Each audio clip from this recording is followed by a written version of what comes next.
Escuela estoica, escuela epicúrea, dos corrientes de pensamiento que hoy día están cobrando muchísima popularidad en el momento histórico en el que nos encontramos. Sin embargo, ¿en qué consisten cada una de estas dos ramas de la filosofía, estas dos corrientes de pensamiento? ¿En qué consisten? ¿Qué utilidad tienen para nosotros? ¿Cuál de las dos puede cuadrar mejor con la naturaleza de cada uno de nosotros, con nuestra personalidad? Y sobre todo, ya no solamente cuál puede cuadrar mejor con cada uno de nosotros, sino cuál nos conviene más.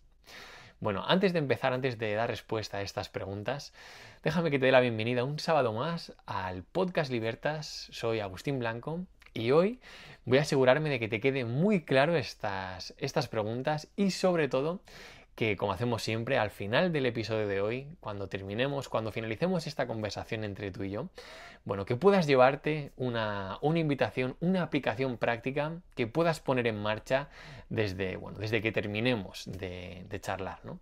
Y bueno, para dar respuesta a estas preguntas tenemos que aclarar dos cosas. La primera de ellas, ¿en qué momento histórico surgen? ¿En qué contexto social, económico, político, cultural surgen? Si es que podemos separar estos cuatro elementos. ¿Y qué finalidad, qué objetivo persiguen? ¿No? ¿Qué problema pretenden solucionar? Porque al final todo lo que se mantiene en el tiempo, como por ejemplo estas corrientes de pensamiento, si han sobrevivido el paso de los años, concretamente 2300 años, más de 2300 años, hasta llegar a día de hoy, pues bueno, es porque algo de utilidad tienen para nosotros, porque si no nos solucionaran nada, por supuesto, sin ninguna duda, ya se habrían extinguido, ¿no? Por lo tanto, primero, ¿en qué contexto, cuándo surgen estas dos escuelas? Pues bueno, casualmente surgen en un momento social, político, económico, muy similar al que nos estamos encaminando hoy día a nivel internacional, ya no solamente, por ejemplo, en Europa, desde donde estoy grabando, concretamente en España, desde donde estoy grabando este episodio, sino también en el resto del mundo, porque como vamos a ver, en aquel momento, 300 a.C. más o menos, se cree que Zenón de Citio comenzó a impartir sus lecciones. Zenón de Citio, fundador de la Estoa, de la escuela estoica, se cree que comenzó a impartir su sabiduría alrededor del 300-301 a.C., y lo mismo para Epicuro, aquel que fundaría la escuela epicúrea, en Atenas también, pero él no comenzó en Atenas, él comenzó más o menos en el 300-301 a.C. también, curiosamente, casual o causalmente, igual que Zenón, en la costa de Jonia, ¿no? En la costa oeste de Turquía, concretamente en esas ciudades Mitilene, Lámsaco, en un lugar en el que unas décadas antes, 44 años antes, habría empezado a impartir sus lecciones también Aristóteles. Aristóteles y un poquito antes también Anaxágoras, uno de esos primeros filósofos de la escuela jónica. Y bueno, 5 años después de comenzar Epicuro a impartir sus lecciones, más o menos a la vez que Zenón, más o menos alrededor del 306, volvería, porque ya estuvo en Atenas para realizar sus 2 años de servicio militar, y llegaría a Atenas, donde compraría unos terrenos a las afueras, cerca de la Academia de Platón, cerca del Liceo que Aristóteles fundaría décadas antes. Y bueno, pues se pondría ahí a enseñar, ¿no? Es donde crearía su jardín, el conocido como jardín, que estará compuesto por un huerto y una casa, donde sus discípulos, donde los que le acompañarían para progresar en la filosofía, para hacer vida juntos, pues bueno, ahí fundaría su jardín, más o menos alrededor del 306 a.C. Y bueno, desde entonces hasta su muerte se quedaría ahí, igual que Zenón de Citio, ejercitándose cada día en las filosofías que cada uno y otro profesaban, ¿no? Y bueno, todo esto surge en un tiempo de completa inestabilidad política. En el 323 a.C. había fallecido el caudillo de Grecia, el emperador de Grecia, por llamarlo de alguna forma, que era Alejandro Magno, ¿no? Que a sus 33 años de vida, fruto de su ambición desmedida, se lo quitaron de en medio. Se cree que le envenenaron y fallecería después de haber expandido el imperio macedónico desde Europa. Bueno, entonces no era Europa, ¿no? Pero bueno, desde, digamos, lo que hoy conocemos como Europa, fundando más de 20 Alejandrías. De hecho, la que conocemos en Egipto, la famosa Alejandría, fue fundada por él. No es casualidad que se llame Alejandría. Lleva su nombre y podemos encontrar bueno, diferentes Alejandrías hasta el mismísimo Pakistán, hasta el mismísimo Indo, muy muy cerquita de India, hasta donde él mismo extendió su mano, ¿no? Sus conquistas. Y bueno, para que entendamos un poquito por qué surgen, en este momento hay muchísima inestabilidad política.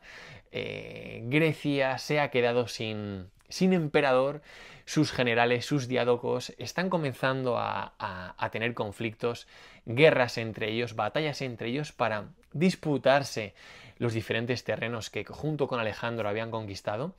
Y Grecia, en este caso Atenas, que es donde se fundan estas dos escuelas, se queda huérfana. Se queda huérfana con la muerte de... No hay nadie que gobierne Atenas. Hay guerra, hay batalla, hay mucha incertidumbre. Por lo tanto, digamos que los ciudadanos de Atenas están desahuciados, ¿no? A nivel político no hay orden y, como decimos, hay muchísima inestabilidad. Y en este periodo de tantísima inestabilidad, pues surgen estas escuelas, ¿no? Y como vamos a ver, lo que pretenden es esencialmente lo mismo. Ambas escuelas contemplan como causa de la infelicidad, del sufrimiento humano, curiosamente, como volvemos a decir, lo mismo, el miedo y el siempre querer más, el nunca tener suficiente. Los epicúreos distinguen dentro de miedo el miedo a los dioses, el miedo al futuro, el miedo a la muerte, el miedo a lo que puede ocurrir, que todo esto los estoicos englobaban en miedo a lo que no depende de nosotros, para simplificar un poco todas estas cuestiones. Y coincidían también en que la segunda causa de peso, además del miedo, era el siempre querer más, el nunca tener suficiente. Fijémonos, miedo y no saber contentarnos, satisfacernos con lo que tenemos. Esas dos cosas eran lo que ambas escuelas tan rivales contemplaban como esas causas que nos hacían sufrir, que nos hacían no vivir tranquilos, no vivir en paz. Algo que tanto los estoicos como los epicúreos denominarían ataraxia, un término griego que hoy en español y en castellano conservamos, que en el diccionario de la Real Academia Española podemos encontrar como serenidad, como imperturbabilidad, como calma, ¿no? Al final, a en griego significaba no, significaba negación, y taraxia significaba turbación. Por lo tanto, ataraxia, no turbación. Cuando no estamos turbados, estamos en calma, estamos serenos, estamos en paz. Y tanto una escuela como otra trataban de, bueno, de crear sus remedios. Para Epicuro era el tetrafármacos, el remedio cuádruple, y los estoicos tenían sus topoi, sus tres disciplinas en las que ejercitarse de manera práctica para alcanzar ese estadio de imperturbabilidad, ¿no? Porque claro, al final todo lo que se escapa de nosotros, de nuestro control, de nuestro dominio, que es prácticamente todo, y más en una época de tanta incertidumbre como en aquel entonces, o como en la que nos podemos estar metiendo ahora, ¿no? En la que conflictos bélicos empiezan a surgir, a estallar en diferentes partes del mundo, cada vez en mayor cantidad y mayor magnitud, en una sociedad en la que vemos que muchos de los gobiernos que lideran nuestros países, nuestras naciones, parecen velar más por su ombligo que por los intereses del pueblo, sin importar el color o la bandera que representan. Y esto sin duda pues nos está afectando mucho a nuestra paz mental, a nuestra salud física, a nuestra salud económica, a la convivencia dentro de los diferentes pueblos, de las diferentes naciones, independientemente que estemos en América del Norte, en América Central, América del Sur, que estemos en Europa, que estemos en África, que estemos en Asia. Parece que todo un poco, en algunos sitios hay más orden que en otros, en algunos sitios hay más calidad de vida que en otras, por supuesto. Sin embargo, parece que el mundo se está enloqueciendo en todos sus rincones, ¿no? Y acercándonos a este momento tan parecido en el que nos estamos metiendo, al que estos griegos les tocó vivir en su momento, ¿qué podemos extraer de estas filosofías, ¿no? Pues bueno, sin ninguna duda podemos extraer mucho, porque en estos tiempos es cuando llega el miedo, cuando llega la incertidumbre, por qué puede pasar, por todos estos cambios que están sin duda por venir, y cómo nos pueden blindar para ello, ¿no? Ocurra lo que ocurra. Y como estamos comentando desde el principio de este episodio, realmente la esencia de estas dos escuelas de pensamiento es la misma. Ambas hablan de la virtud, del ejercicio constante y continuo de las virtudes, de la templanza, de la sabiduría, de la prudencia, que en función de la escuela y en función del tiempo histórico, incluso en la religión cristiana, ¿no? La sabiduría es sustituida por la prudencia, se entiende, engloba en función del momento histórico o la escuela, la prudencia engloba la sabiduría o la sabiduría engloba la prudencia. La moderación, la templanza, la valentía y sobre todo la justicia, que tiene que ver con cómo interactuamos unos con otros, ¿no? Cómo tratamos al prójimo, al hermano. Y estas 4 virtudes, al igual como hacían antes que estoicos y epicúreos, platónicos o académicos y aristotélicos o peripatéticos, lo comparten todos ellos, incluso el cristianismo. Unas virtudes, un autocontrol, una templanza, una moderación que incluso, aunque a día de hoy y en aquel entonces especialmente, incluso muchos de esos ataques vinieran de parte de la escuela estoica, se les denominara a los epicúreos como viciosos. Bueno, realmente, igual que a día de hoy a los estoicos se les considera como muy fríos, como muy apáticos, realmente no era del todo así, ¿no? Es cierto que siempre que el río suena, agua lleva, por lo tanto, algo de verdad hay en ello. Sin embargo, no es del todo así la esencia de cada una de ellas, lo que nos quieren transmitir, ¿no? Como decía, ambas dos escuelas coinciden en ese cultivo constante y continuo de esas 4 virtudes, en esa moderación, el centrarnos en lo que es necesario, en lo que es esencial, que lo superfluo, lo que no está al alcance de la mano, es lo que realmente nos causa estrés, lo que nos causa llevar una vida con ansiedad, con temor, con miedo. Y especialmente donde reside la diferencia es que, por ejemplo, para el epicureísmo, lo esencial, el fin último, es el placer. Es decir, los animales siempre tienden, nuestro yo subconsciente siempre va a tender al placer y se va a alejar del dolor, ¿no? Para los epicúreos realmente apoyan esta cuestión y lo que van a tratar de perseguir en todo momento es el placer y van a tratar de alejarse del dolor. Por supuesto, como ellos decían, no cualquier placer es aceptado ni todo dolor debe ser evitado, ¿no? Hay dolor como por ejemplo el dolor de la disciplina, que es conveniente, tanto para nuestras labores como para nuestra salud física, como para cultivar y proteger nuestras amistades. Ciertas cosas no nos van a apetecer, van a parecer dolorosas, pero conviene porque perseguimos más el placer a largo plazo que el placer instantáneo, ¿no? Por ejemplo. Y eso es lo que prima más, no solamente placer por placer, dopamina por dopamina, no. Es un placer, una ética del placer, una ética hedonista racional, porque utilizamos la razón para escoger de forma prudente, con sabiduría, qué conviene y qué no conviene, qué conviene escoger, qué conviene desear, qué conviene rechazar. Igual que se ejercita el estoicismo en el segundo de sus topois, de su disciplina, la disciplina del deseo y el rechazo, ¿no? Mientras que para los estoicos esto es simplemente parte de la práctica para alcanzar su fin último, que no es el placer, como los epicúreos, sino la virtud, la excelencia, ¿no? Los estoicos dicen, oye, sí, lo del perseguir el placer y alejarnos del dolor, genial, genial, por supuesto, pero esto simplemente tiene que ser parte de la brújula. El fin último, lo que nos va a realmente ayudar a escoger si conviene o no conviene, es la virtud. Es la excelencia como personas, ¿no? Lo que ellos denominaban arete. Por lo tanto, la ataraxia estaba debajo de ese arete, era como una consecuencia, igual que la felicidad.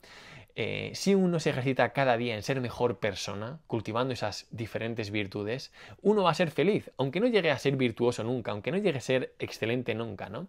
Al final todos somos pecadores, todos somos imperfectos, nunca llegaremos a ser del todo perfectos, nunca llegaremos a ser del todo excelentes. Sin embargo, ellos nos decían que el mero intento, el mero hecho de intentarlo, de intentar pulir la esmeralda cada día, ya nos iba a hacer adquirir una capacidad de imperturbabilidad, de serenidad, de mantener la calma, pasara lo que pasara, porque no siempre todo lo que va a ocurrir, es más, la mayor parte de cosas que van a ocurrir no van a depender de nosotros, y además nos va a hacer sentirnos realizados, en paz con nosotros, y bueno, pues ser felices porque vamos a poder disfrutar del proceso mucho más, tener la mente tranquila, el corazón contento, ocurra lo que ocurra, porque nosotros habremos hecho lo que hemos podido, ¿no?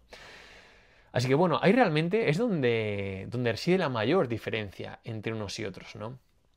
Ambos contemplan la virtud, desean la virtud, se ejercitan constantemente a la virtud, hablan de la ataraxia, hablan de la moderación, hablan de la prudencia, hablan del deseo, se ejercitan para ser conscientes de qué nos conviene desear y qué nos conviene rechazar. Sin embargo, donde reside su importancia es dónde colocan la prioridad, ¿no?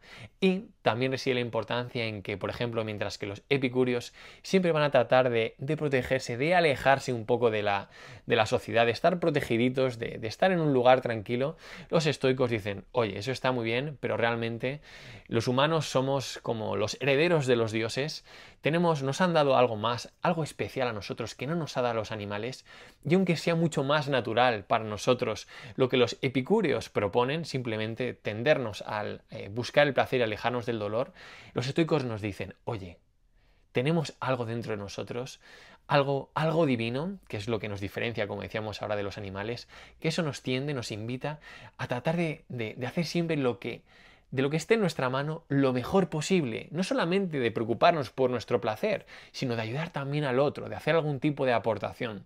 Y realmente, además, esto sabemos que es así. ¿Por qué?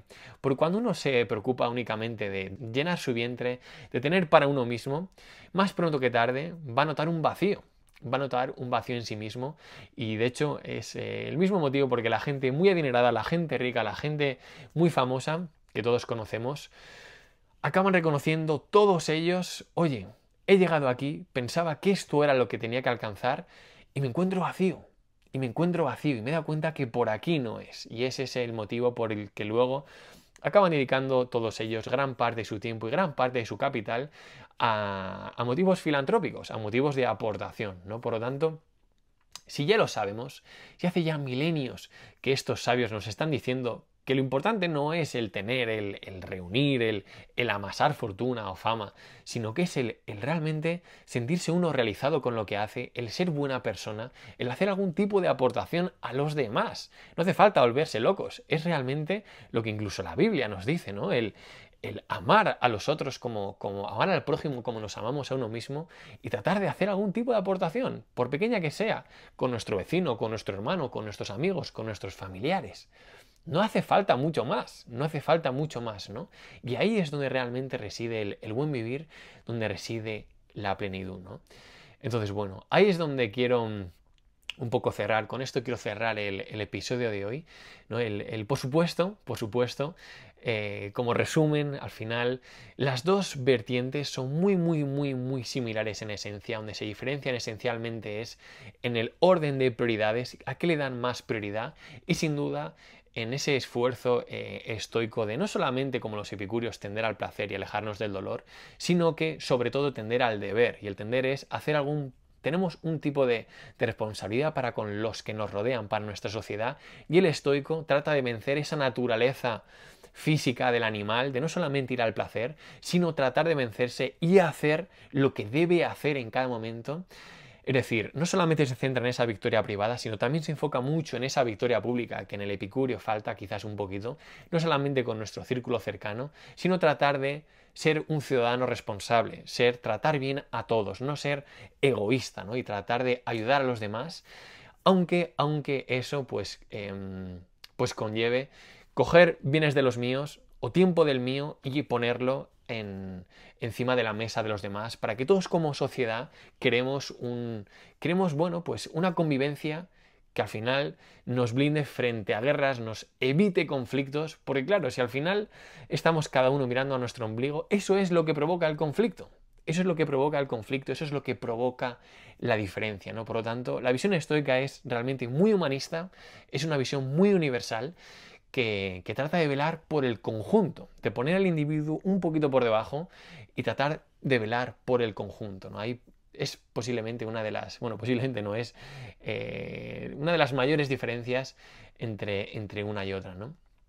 Por lo tanto, sin duda, lo más natural para un humano es tender al epicureísmo, pero lo que más nos conviene como conjunto, como sociedad, para evitar todos estos follones en los que nos metemos de forma cíclica el humano por ser egoísta, por ser más ambicioso de lo que le toca, por no tener demasiado autogobierno, autocontrol sobre sí mismo, por mirar únicamente a su ombligo, pues lo que más nos conviene es tener un punto de vista más más estoico, más universal, más humanitario de tratar de ayudarnos, de aportarnos unos a los otros, ¿no? Como decía Marco Aurelio, lo que es bueno para la colmena es bueno para la abeja. Cuando todas las abejas solo miran para sí mismo, es cuando salta el conflicto, ¿no? Y aquí es donde la invitación que te quiero, bueno, aquí es donde te traigo la invitación para hoy, primero contemplando lo que hemos dicho, ¿no? Esas dos causas de la infelicidad humana, el miedo y el sufrimiento. Los estoicos nos proponían el tratar de, para combatir el miedo, algo muy, muy sencillo, pero a la vez algo complejo, no complejo, sino difícil de hacer en muchas situaciones, ¿no? Que es tratar de ocuparnos únicamente en lo que depende de nosotros. Es decir, ante cada situación que nos inquiete, ante cada conflicto con el otro, antes de señalar con la mano, antes de seguir acumulando miedos y preocupaciones por el futuro, pensar qué depende de nosotros, qué puedo hacer, qué podría haber hecho, dónde puedo centrar mi esfuerzo, ¿no? Por ese lado, esa dicotomía del control estoica ya nos está ayudando muchísimo a vaciar la mochila de peso, de preocupaciones, poniendo el foco únicamente en lo que yo puedo hacer, en lo que nadie me puede impedir. Y por otro lado, en lo que tiene que ver con esa segunda causa de infelicidad, el siempre querer más, el nunca tener suficiente, la invitación que te voy a hacer es otro de los ejercicios que practicamos en la academia en el reto, que nos invitan una y otra vez los estoicos, es al preguntarnos ante cada situación, y no solamente a lo que tenemos entre las manos, a lo material, sino también a lo que pasa en nuestra cabeza, a nuestro mundo interior, a nuestra cháchara mental, que es lo que determina, como ellos nos decían en su primer topo y en su primera disciplina, lo que más determina nuestra dicha o nuestra desdicha, nuestro bienestar o nuestro malestar, que es lo que pensamos, lo que nos estamos diciendo todo el rato, ¿no? Y esa segunda invitación que te voy a proponer es la de llevar contigo ese mantra de ¿es esto necesario? ¿Es esto esencial? ¿Este pensamiento es necesario? ¿Esta actitud realmente conviene? ¿Esto que quiero hacer? ¿Este deseo? Esto de lo que voy detrás es necesario, es esencial, ¿no? Porque como ellos nos decían, tanto estoicos como epicúreos, lo esencial, lo natural, está al alcance de la mano, ¿no? Es lo superfluo, lo superficial, lo que tiene que ver más con el ego y la vanidad, lo que nos hace estresarnos, lo que nos hace ansiarnos en la mayor parte de las veces, y como Séneca decía, lo que nos hace sudar la toga, la ropa, trabajando muchas más horas de las que necesitaríamos únicamente para satisfacer, para cubrir deudas, gastos innecesarios, ¿no?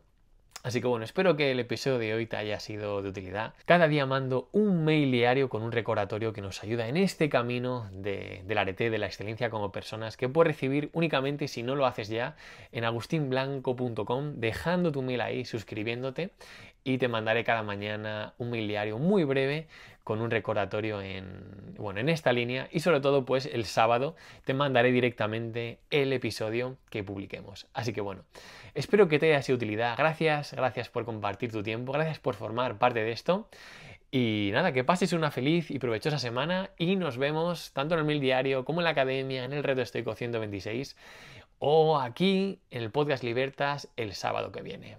Gracias, un abrazo fuerte y seguimos.